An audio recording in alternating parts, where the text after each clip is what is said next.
I am Dr. Sharan Srinivasan, a functional neurosurgeon from Bengaluru, India.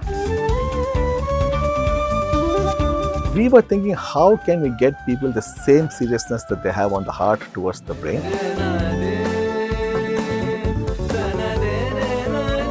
I introduced a concept which I'm pioneering now in India, or probably even globally, called Functional Neuroscience.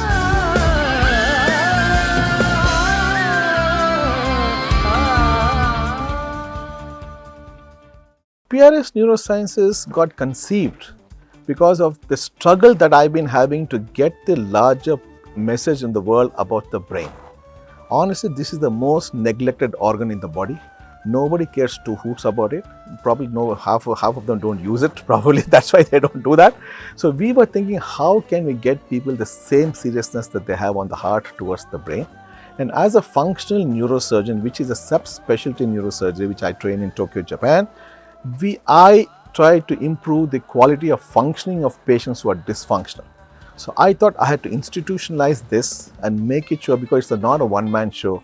So I introduced a concept which I'm pioneering now in India, or probably even globally, called Functional Neuroscience, which is a combination of neuromodulation, which is putting pacemakers in the brain, pacemakers in the spinal cord, burning circuits in the brain and spinal cord, so on and so forth, including non-invasive neuromodulation with advanced neurorehabilitation, and so that both of them work seamlessly to get excellent functional outcomes for patients. Why is innovation important in India? See, we are not a rich country, and the reality is neurorehabilitation starts after acute care. So most people are out of money, and honestly, I believe that you don't need an AK-47 to kill a fly. Today, truthfully, even if Sundar Pichai of Google, if his son is weak in mathematics, Google cannot do anything about it. His son needs mathematics tuition, which means our brain is still an old-fashioned wired model. It's not Wi-Fi enabled, it's not cloud, connected at the end of the day. So I had to make people understand that we had to democratize healthcare, and I call it classically Gobi Manchurianizing the business. If you look at Chinese food in India, the first dish that comes to everybody's mind is Gobi Manchurian. But in the original Chinese food, it doesn't exist. So it's called, Indianizing it or whatever it is, keeping the cost down. And if you look at the Western equipments, I don't think they even deserve 1,000th of what they charge, overpriced and under quality. So that's when I realized that I had to do it myself. But I'll tell you what my turning point was. My turning point in my belief, all of us have been trained in a way to be subjugant, West is better, and we are not so good and things like that. 2001, when Saurav Ganguly twisted that t-shirt of his on the Lord's, balcony, that's when he said we have arrived on the world stage, and that's when I got the confidence we can look at anybody in the world eye to eye and make world-class products. And that's when my Atmanirbharta started here, because I felt that I have to serve the people of my country with world-class service at affordable rates. We have personally had patients who have come from US, from UK, from the Middle East, from Australia, everywhere seeking treatment from us. And they have gone back very happy. And they are quite surprised that this couldn't happen back in their country. For whatever the reason is, I don't want to get into the details of that. So the reality why medical tourism is going to be, I think we are just in the beginning. It's only going to get better because of the fact that if you look at most of the successful doctors in the world today, most of them are Indians. Significant part, which means that we have something done right in our medical education at the end of the day. And secondly, half of them are gone there, half of them are here. So if we can give the same world-class facilities here, we can pull off more than world-class care, but at Indian cost. The cost is very important. Even in the West, people cannot afford healthcare. So that is why I think the combination of world-class care at Indian cost, I think, is a killer. And that's where Indian medical tourism is here, not only to stay, but to boom. But I think the government of India has to place it right. They should not, everywhere, every place has two sides of the coin. If we do it well, I think we are game on. I will talk about the neurological disabilities as part of mental health rather than the mental health perspective, because that is more a psychiatric domain, all right?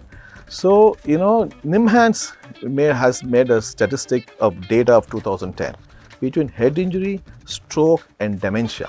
3 major brain conditions. Forgetting the Parkinson's, forget the brain infection, forget the brain tumor, forget the spinal cord and everything else.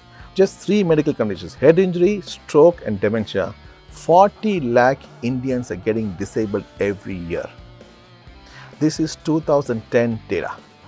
Think about what the data is in 2025. It must be at least 1 crore. Now, and majority, 65% of these people are in the prime age group of 18 years to 65 years.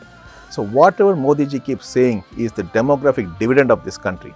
If they are lying in the hospital sick or disabled at home, how can we build Viksit Bharat? It's impossible. And unfortunately, this country has a fatalistic attitude. They ride vehicles without helmet, they don't wear seat belts, the roads are getting better, the cars are getting better, the minds are getting worse. So unless each of us take responsibility for our own health, our own life and our own safety, there is no way that one rule, one country, one minister, one prime minister can make a difference.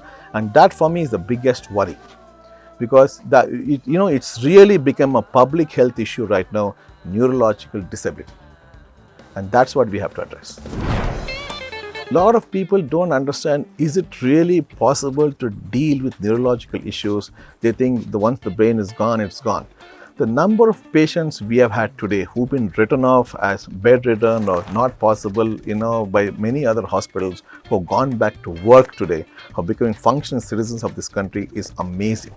Somebody has to meticulously work with that, process, circuit by circuit, step by step. This is how I want you to explain the brain. The brain is the smartest smart device in the world today. So what I do, I call it is, imagine your smart device, the mobile phone crashes and you go to the engineer. The first thing he's going to ask you, have you backed up your data? If you say no, back up. Have you backed up data from here? You haven't, I haven't, none of our people are. God forbid something happens to this hard disk. What is our fate? So functional neuroscience is the art and science of replacing files, folders and apps in a crashed hard disk without backed up data and without a USB port. And for this, we have to make people understand that they have to catch things early, catch the stroke early, do the reversing things early.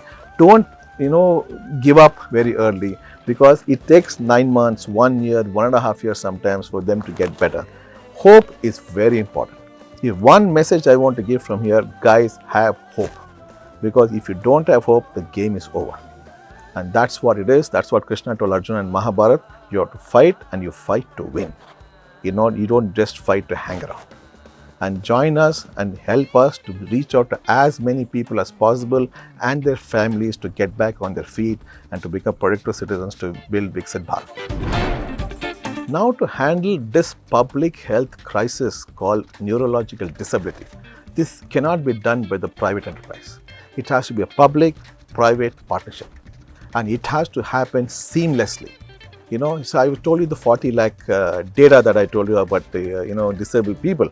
Imagine if I can help 4 lakh patients earn 5,000 rupees per month, which is less than minimum wages. I am adding 2,400 crores to India's GDP every year.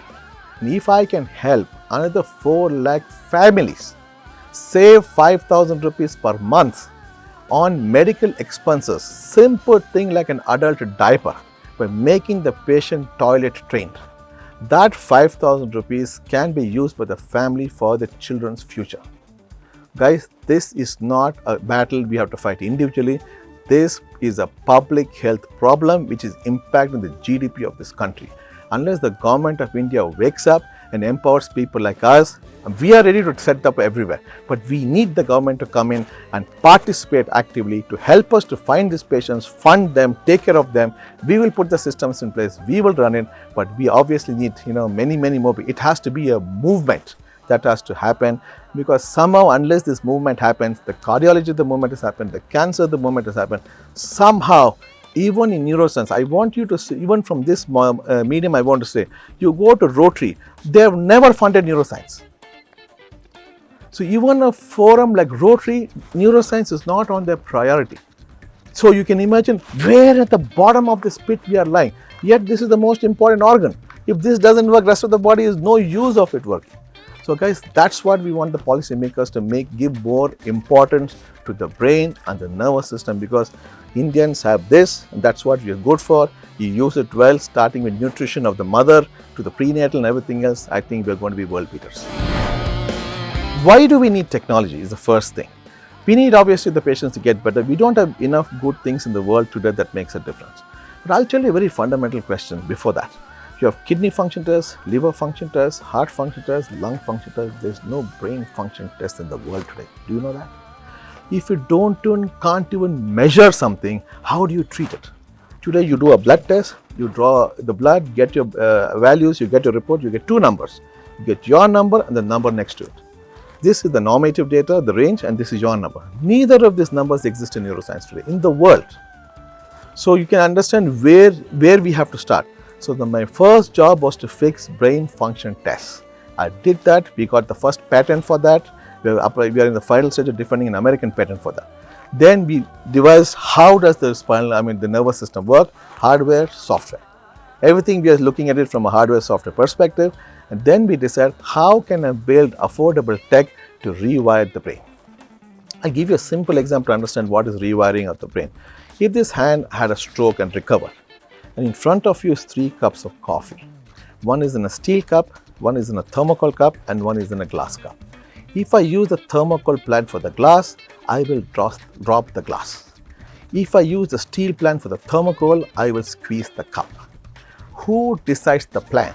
Is it the hand, is it the eye, or is it the brain? It's a brain-eye-hand coordination working seamlessly, real time with the feedback, cup half full, is it hot, too hot, smoke coming, how do you feel? So much is going on before you make decision. How do I rebuild the circuits is what the technology that we are building in our own company, Atmanirbhar. We are 100% made in India and we are making it for the world. Right from the printed circuit boards we have designed, we have bootstrapped this ourselves to make sure that we don't get biased with what's going on, because fundamentally guys, I want to be a neurosurgeon from 8th standard. I am living my dream. I am a healer. I am not an entrepreneur by choice. I am an entrepreneur because I have to make a difference, and that's why I've got into this field. Please support us. We'll make a difference.